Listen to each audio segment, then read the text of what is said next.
علی اور ہادی دو دوست ہیں۔ اس دفعہ کی گرمیوں کی چھٹیوں میں انہوں نے پروگرام بنایا کہ وہ پہاڑی علاقوں کی سیر کو جائیں گے۔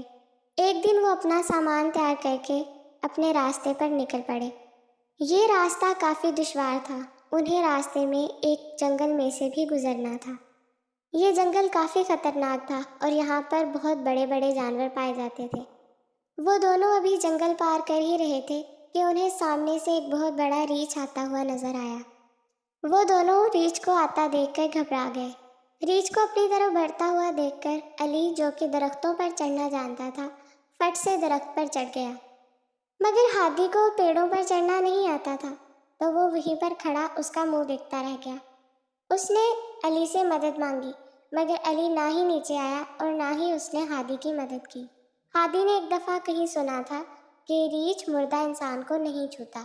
وہ اللہ کا نام لے کر زمین پر لیٹ گیا اور اس نے اپنی سانس روک لی۔ ریچھ جب اس تک پہنچا تو وہ اپنا سانس روک کے لیٹ چکا تھا۔ ریچھ نے اسے مردہ پا کر چھوڑ دیا اور آگے بڑھ گیا۔ جب ریچھ نظروں سے اوجھل ہو گیا تو علی جلدی سے درخت سے نیچے آیا اور آ کر ہادی سے پوچھنے لگا، ریچھ میاں تمہارے کان میں کیا کہہ رہے تھے؟ ہادی نے ایک نظر اس کی طرف دیکھا اور کہا، ریچھ نے مجھے نصیحت کی ہے کہ ایسے دوستوں سے خبردار رہو جو تمہیں مشکل وقت میں اکیلا چھوڑ دے۔